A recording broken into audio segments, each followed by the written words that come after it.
ಮಂಜುನಾಥ್ ಅವರೇ ನಮಸ್ಕಾರ. ನಮಸ್ಕಾರ ಸರ್. ತಾವು ಇವತ್ತಿನ ದಿವಸ ಮೀನುಗಾರಿಕಾ ಇಲಾಖೆಯಿಂದ ಏನೆಲ್ಲ ಸೌಲಭ್ಯಗಳು ರೈತರಿಗೆ ಸಿಗ್ತಾ ಇದೆ, ಯಾವ ರೀತಿ ಮೀನುಗಾರಿಕೆಯನ್ನು ಕೈಗೊಂಡು ರೈತರು ವ್ಯವಸಾಯದ ಆದಾಯವನ್ನು ಹೆಚ್ಚಿಸ್ಕೋಬಹುದು, ಹೊಸ ಬದಲಾವಣೆಗಳನ್ನು ಏನು ತರೋದಕ್ಕೆ ಪ್ರಯತ್ನ ಪಡಬಹುದು, ಮತ್ತು ಈಗ ಮೀನುಗಾರಿಕೆ ಅನ್ನೋದು ಬಹಳಷ್ಟು ಅಭಿವೃದ್ಧಿ ಆಗಿದೆ. ಈ ಹಿನ್ನೆಲೆಯಲ್ಲಿ ಇಲಾಖೆಯ ಕಾರ್ಯಕ್ರಮಗಳು, ಮೀನು ಕೃಷಿಯ ಪ್ರಾಮುಖ್ಯತೆ, ರೈತರು ಯಾವ ರೀತಿ ಮೀನು ಕೃಷಿ ಮಾಡಿ ಅಭಿವೃದ್ಧಿ ಹೊಂದಬಹುದು, ವಿವರವಾಗಿ ಮಾಹಿತಿಯನ್ನು ನೀಡಿ ಮಂಜುನಾಥ್ ಅವರು. ನಮ್ಮದು ಜಿಲ್ಲಾ ಪಂಚಾಯತ್ ಅಂಡರಲ್ಲಿ ಕೆಲಸ ಮಾಡ್ತಾ ಇರೋದ್ರಿಂದ ಜಿಲ್ಲಾ ಪಂಚಾಯತ್ ಅಡಿಯಲ್ಲಿ ಕೆಲವು ಕಾರ್ಯಕ್ರಮಗಳು ಬರ್ತವೆ. ಏನು ನಮ್ಮ ಒಳನಾಡು ಮೀನುಗಾರಿಕೆ ಅಭಿವೃದ್ಧಿಗೆ ಸಹಾಯ ಆಗ್ತಕ್ಕಂಥ ಯೋಜನೆಗಳಲ್ಲಿ ಮೊದಲನೇದಾಗಿ ಮೀನು ಕೃಷಿ ಕೊಳ ನಿರ್ಮಾಣಕ್ಕೆ ಮೀನು ಕೃಷಿಕರಿಗೆ ಒಂದು ಸಹಾಯಧನ ಕೊಡ್ತಕ್ಕಂಥದ್ದು. ಇದು 1 ಹೆಕ್ಟೇರ್ ಜಲ ವಿಸ್ತೀರ್ಣವನ್ನು ಅವರು ಅಂದರೆ 1 ಹೆಕ್ಟೇರ್ನಲ್ಲಿ ಒಂದು ಕೊಳವನ್ನು ನಿರ್ಮಾಣ ಮಾಡಿದ್ದೇ ಆದಲ್ಲಿ ಅದಕ್ಕೆ ಘಟಕ ವೆಚ್ಚ 7 ಲಕ್ಷ ರೂಪಾಯಿಗಳನ್ನು ನಾವು ನಿಗದಿ ಮಾಡಿರ್ತೀವಿ. ಆ 7 ಲಕ್ಷ ರೂಪಾಯಿದಲ್ಲಿ ಪರಿಶಿಷ್ಟ ಜಾತಿ, ಪರಿಶಿಷ್ಟ ಪಂಗಡ ಮತ್ತು ಮಹಿಳೆಯರಾಗಿದ್ದಲ್ಲಿ 60% ಸಹಾಯಧನವಾಗಿ ನಾವು 6,60,000 ರೂಪಾಯಿಗಳನ್ನು ಸಹಾಯಧನವಾಗಿ ನಾವು ಕೊಡ್ತೇವೆ. ಅದೇ ಸಾಮಾನ್ಯ ವರ್ಗದ ಕೆಟಗರಿನಲ್ಲಿ ಬರ್ತಕ್ಕಂಥವರಾದರೆ 40%ರಂತೆ 4,40,000 ರೂಪಾಯಿ ಸಹಾಯಧನವನ್ನು ಕೊಡ್ತಕ್ಕಂಥದ್ದು. ಇದು ಇವರು ಪ್ಯೂರ್ಲಿ ಅವರ ಒಂದು ಸ್ವಂತ ಜಮೀನಿನಲ್ಲಿ ಕೊಳವನ್ನು ನಿರ್ಮಾಣ ಮಾಡ್ಕೊಳ್ಳೋದಕ್ಕೆ. ಮತ್ತು ಎರಡನೇದಾಗಿ ಬಾವಿ ಮತ್ತು ಹೊಂಡಗಳಲ್ಲಿ ಮೀನು ಕೃಷಿಗೆ ಸಹಾಯ ಕೊಡ್ತಕ್ಕಂಥದ್ದು. ಅಂದರೆ ಈಗ ನಮ್ಮಲ್ಲಿ ಕೃಷಿ ಹೊಂಡಗಳಿದ್ದಾವೆ ಜಮೀನಿನಲ್ಲಿ ಮತ್ತು ಬಾವಿ ಇದ್ದಾವೆ. ಅಂಥ ಬಾವಿ ಮತ್ತು ಕೃಷಿ ಹೊಂಡಗಳಲ್ಲಿ 500 ಸಂಖ್ಯೆಯ ಸಾಮಾನ್ಯ ಗೆಂಡೆ ಮೀನು ಮರಿಗಳನ್ನು ನಾವು ಉಚಿತವಾಗಿ ಜಿಲ್ಲಾ ಪಂಚಾಯತ್ ಯೋಜನೆಯಡಿ ಕೊಡ್ತಕ್ಕಂಥದ್ದಿದೆ. ಇದಕ್ಕೆ ರೈತರು ತಮ್ಮಲ್ಲಿರ್ತಕ್ಕಂಥ ಒಂದು RTCಯನ್ನು ಮತ್ತು ಆಧಾರ್ ಕಾರ್ಡನ್ನು ಕೊಟ್ಟರೆ ನಾವು ಆಯಾ ತಾಲೂಕು ಮಟ್ಟದಲ್ಲಿ ಈ ಒಂದು ಮೀನು ಮರಿಗಳನ್ನು ವಿತರಣೆ ಮಾಡ್ತಕ್ಕಂಥ ಒಂದು ಕಾರ್ಯಕ್ರಮ ಆಗಿರ್ತದೆ ಸರ್. ಮತ್ತು ಹುಲ್ಲುಗೆಂಡೆ ಮೀನು ಮರಿಗಳ ಖರೀದಿಗೆ ಸಹಾಯಧನ ಅಂತ ಈಗಾಗಲೇ ಹಲವಾರು ಕೆರೆಗಳಲ್ಲಿ ಜಲಸಸ್ಯಗಳಿಂದ ಕೂಡಿರ್ತದೆ. ಅಂಥ ಜಲಸಸ್ಯಗಳನ್ನು ನಿರ್ಮೂಲನೆ ಮಾಡ್ತಕ್ಕಂಥದ್ದು ನಮಗೆ ಇದು ಒಂದು ಕಷ್ಟದ ಕೆಲಸವಾಗಿರ್ತದೆ. ಈ ಒಂದು ನಿಟ್ಟಿನಲ್ಲಿ ಹುಲ್ಲುಗೆಂಡೆ ಅಂತಕ್ಕಂಥ ಒಂದು ಜಾತಿ ಈ ಒಂದು ಏನು ಬೆಳೆದಿರ್ತಕ್ಕಂಥ ಜಲಸಸ್ಯಗಳನ್ನು ತಿಂದು ಇದು ಬೆಳೀತದೆ. ಸೊ ಅದು 1,000 ಮರಿಗಳಿಗೆ 500 ರೂಪಾಯಿ ಇದೆ. ಸ್ವಲ್ಪ ದರ ಜಾಸ್ತಿ ಇರೋದ್ರಿಂದ 50% ಅಂದರೆ ಜಲ ವಿಸ್ತೀರ್ಣಕ್ಕೆ ಅನುಗುಣವಾಗಿ 50% ದರದಲ್ಲಿ ನಾವು ಸಹಾಯಧನವನ್ನು ಕೊಡ್ತೀವಿ. ಒಂದು ಫಲಾನುಭವಿಗೆ ಗರಿಷ್ಠ 10,000 ರೂಪಾಯಿವರೆಗೆ ನಾವು ಸಹಾಯಧನವನ್ನು ಕೊಡ್ತಕ್ಕಂಥ ಒಂದು ಯೋಜನೆ ಇರ್ತದೆ. ಮತ್ತು ಮೀನು ಮಾರುಕಟ್ಟೆಗಳು ಮತ್ತು ಮತ್ಸ್ಯವಾಹಿನಿಗೆ ಸಹಾಯಧನ ಅಂತ ಅಂದರೆ ಹಿಡಿದಂಥ ಮೀನನ್ನು ನಾವು ಕೆಡದೇ ಇರೋ ರೀತಿಯಲ್ಲಿ ವೇಗವಾಗಿ ಅದು ಗ್ರಾಹಕರಿಗೆ ತಲುಪಬೇಕು. ಒಂದು 6 ಗಂಟೆ ಅವಧಿ ಒಳಗೆ ಅದು ಗ್ರಾಹಕರಿಗೆ ಒಂದು ತಲುಪಿದ್ದೇ ಆದಲ್ಲಿ ಅದು ತಾಜಾತನವಾಗಿರ್ತದೆ. 6 ಗಂಟೆ ನಂತರದಲ್ಲಿ ಆದರೆ ಆಗಲೇ ಅದು ಕೊಳಿಲಿಕ್ಕೆ ಸ್ಟಾರ್ಟ್ ಆಗ್ತದೆ. ಹಾಗಾಗಿ ಈಗ ವೇಗವಾಗಿ ತಲುಪಬೇಕು ಅಂತಂದರೆ ಇತ್ತೀಚಿನ ದಿನಗಳೆಲ್ಲ ದ್ವಿಚಕ್ರ ವಾಹನ ಇದೆ, ಅಂದರೆ ಮೋಟಾರ್ ಬೈಕು, ಮೊಪೆಡ್ಡು ಇಂಥದ್ರಲ್ಲಿ ಎಲ್ಲ ತಗೊಂಡೋಗಿ ವೇಗವಾಗಿ ಸಾಗಾಣಿಕೆಯನ್ನು ಮಾಡೋದಕ್ಕೋಸ್ಕರವಾಗಿ 75,000 ರೂಪಾಯಿದ್ದು ಒಂದು ದ್ವಿಚಕ್ರ ವಾಹನ ಮತ್ತು ಶಾಖ ನಿರೋಧಕ ಪೆಟ್ಟಿಗೆ. ಸುಮ್ಮನೆ ಹಾಗೇ ತೊಗೊಂಡೋಗಂಗಿಲ್ಲ ಮೀನನ್ನು, ಒಂದು ಶಾಖ ನಿರೋಧಕ ಪೆಟ್ಟಿಗೆನಲ್ಲಿ ಇಟ್ಕೊಂಡು ತಗೊಂಡು ಹೋದರೆ ಅದು ಬಿಸಿಲಿನ ಒಂದು ವಾತಾವರಣಕ್ಕೆ ಕೆಡೋದಿಲ್ಲ. ಆ 75,000 ರೂಪಾಯಿ ಯೂನಿಟ್ ಕಾಸ್ಟ್ ಘಟಕ ವೆಚ್ಚಕ್ಕೆ ನಾವು 40%ರಂತೆ 30,000 ರೂಪಾಯಿ ನಾವು ಸಹಾಯಧನವನ್ನು ಕೊಡ್ತೀವಿ. ಈ ಹಿಂದೆ ನಾವು ಇದನ್ನು ಸೈಕಲ್ನೊಂದಿಗೆ ಶಾಖ ನಿರೋಧಕ ಪೆಟ್ಟಿಗೆಯನ್ನು ಖರೀದಿ ಮಾಡಿದರೆ 10,000 ರೂಪಾಯಿ ಘಟಕ ವೆಚ್ಚಕ್ಕೆ 4,000 ರೂಪಾಯಿಯನ್ನು ಕೊಡ್ತಾಯಿದ್ವಿ. ಈಗ ಅದನ್ನು ಯಾರು ಸೈಕಲನ್ನು ತಗೊಂಡು ತುಳಿಲಿಕ್ಕೆ ಯಾರು ಇಚ್ಛೆ ಪಡ್ತಾ ಇಲ್ಲ, ಈಗ ಅಪ್ಗ್ರೇಡ್ ಆಗಿದ್ದಾರೆ. ಹಾಗಾಗಿ ಸೈಕಲ್ನ ಬಿಟ್ಬಿಟ್ಟು ಈಗ ದ್ವಿಚಕ್ರ ವಾಹನಕ್ಕೆ ಬಂದಿದ್ದಾರೆ. ಅದು ಅಲ್ಲದೆ ಈಗ ನಾವು ತ್ರಿಚಕ್ರ ವಾಹನ ಸ್ವಲ್ಪ ಹೆಚ್ಚಿನ ಕ್ವಾಂಟಿಟಿಯನ್ನು ಒಂದು 300 kg, 500 kg, 600 kg ಅಷ್ಟು ಏನಾದರೂ ಮೀನನ್ನು ಅವರು ಸಾಗಾಣಿಕೆಯನ್ನು ಮಾಡ್ತೀವಿ ಹಳ್ಳಿ ಕಡೆ ಎಲ್ಲ ಅಂತಂದರೆ ಅದು 3 ಲಕ್ಷ ರೂಪಾಯಿ ಘಟಕ ವೆಚ್ಚ ಇದ್ದರೆ 40%ರಂತೆ ನಾವು 1,20,000 ರೂಪಾಯಿ ಸಹಾಯಧನವನ್ನು ನಾವು ಕೊಡ್ತಕ್ಕಂಥ ಒಂದು ಯೋಜನೆ ಇದೆ. ಮತ್ತು 4 ಚಕ್ರದ ವಾಹನ ಅಂದರೆ ಇನ್ನೂ ಸ್ವಲ್ಪ ನಾವು ಜಾಸ್ತಿ ಕೆಪಾಸಿಟಿ ನಾವು ಸಾಗಾಣಿಕೆಯನ್ನು ಮಾಡ್ತೀನಿ, ತಾಜಾ ಮೀನನ್ನು ಒಂದು ಹಳ್ಳಿಯಿಂದ ನಗರ ಪ್ರದೇಶಕ್ಕೆ ನಾನು ತೊಗೊಂಡು ಬರ್ತೀನಿ ಕೆರೆಯಿಂದ ಹಿಡಿದಂಥ ಮೀನನ್ನು ಅಂದರೆ 6 ಲಕ್ಷ ರೂಪಾಯಿ ಘಟಕ ವೆಚ್ಚಕ್ಕೆ 40%ರಂತೆ 2,40,000 ರೂಪಾಯಿ ಸಹಾಯಧನವನ್ನು ಕೊಡ್ತಕ್ಕಂಥ ಈ ಒಂದು ಯೋಜನೆ ಇದೆ. ಇದು ಅಂದರೆ ಹಿಡಿದಂಥ ಮೀನನ್ನು ಮಾರುಕಟ್ಟೆ ಮಾಡಲಿಕ್ಕೆ ಸಾಗಾಣಿಕೆಯನ್ನು ಮಾಡ್ತಕ್ಕಂಥ ಒಂದು ವ್ಯವಸ್ಥೆ. ಸೊ ಅದಲ್ಲದೆ ಈಗ ನಾವು ಒಳನಾಡು ಮೀನುಗಾರರಿಗೆ ಸಲಕರಣೆ ಕಿಟ್ಟು ಅಂತ ಕೊಡ್ತಕ್ಕಂಥದ್ದು, ಅಂದರೆ ಕೆರೆಗಳು ತಗೊಂಡಿರ್ತಾರೆ, ಸೊ ಹರಾಜಿನಲ್ಲಿ ಅಂಥವರಿಗೆ ಮೀನು ಹಿಡಿತಕ್ಕಂಥ ಒಂದು ಸಲಕರಣೆಯಾಗಿರ್ತಕ್ಕಂಥ ಬಲೆ, ಆ ಒಂದು ಬಲೆಯನ್ನು ನಾವು ಖರೀದಿ ಮಾಡಬೇಕು ಅಂತಂದರೆ ಅವರಿಗೆ 100% ಸಹಾಯಧನದಲ್ಲಿ 10,000 ರೂಪಾಯಿ ವರ್ತಿಂದು ಅದು 100% ಸಹಾಯಧನದಲ್ಲಿ ನಾವು ಅವರಿಗೆ ಉಚಿತವಾಗಿ ಬಲೆಯನ್ನು ಕೊಡ್ತಕ್ಕಂಥ ಒಂದು ಕಾರ್ಯಕ್ರಮ. ಇಷ್ಟು ಕಾರ್ಯಕ್ರಮಗಳು ಈಗ ನಮ್ಮ ಒಂದು ಜಿಲ್ಲಾ ಪಂಚಾಯತ್ ಯೋಜನೆಯಲ್ಲಿ ಈಗ ಬರ್ತಕ್ಕಂಥದ್ದು ಸರ್. ಅದಲ್ಲದೆ ರಾಜ್ಯ ವಲಯದಲ್ಲಿ ಕೂಡ ಕೆಲವು ಕಾರ್ಯಕ್ರಮಗಳು ಬರ್ತವೆ. ಸೊ ಮೀನು ಮರಿ ಖರೀದಿಗಾಗಿ ಸಹಾಯಧನ ಅಂತ ಅಂದರೆ ಈಗ ನಾವು ಕೆರೆಗಳನ್ನು ಗುತ್ತಿಗೆ ಅಥವಾ ಟೆಂಡರ್ನಲ್ಲಿ ಪಡೆದಿರ್ತಕ್ಕಂಥ ಫಲಾನುಭವಿಗಳು ನೇರವಾಗಿ ಅವರು ಮೀನುಮರಿ ಉತ್ಪಾದನಾ ಕೇಂದ್ರದಿಂದ ಮೀನುಮರಿಗಳನ್ನು ಖರೀದಿಯನ್ನು ಮಾಡಿ ತಂದು ಕೆರೆಗೆ ಬಿಡಬೇಕಾಗ್ತದೆ. ಆ ರೀತಿಯಾಗಿ ಅವರು ಖರೀದಿ ಮಾಡಿರ್ತಕ್ಕಂಥ ಒಂದು ಏನು ಮೊತ್ತ ಇದೆ ಅದಕ್ಕೆ 50% ಜಲ ವಿಸ್ತೀರ್ಣಕ್ಕೆ ಅನುಗುಣವಾಗಿ ನಾವು ವೈಯಕ್ತಿಕವಾಗಿ ಮೀನು ಕೃಷಿಕರಿಗೆ ಏನು ಕೊಡ್ತೀವಿ ಅಂತಂದರೆ 5,000 ರೂಪಾಯಿ ಸಹಾಯಧನವನ್ನು ಕೊಡ್ತಕ್ಕಂಥದ್ದು.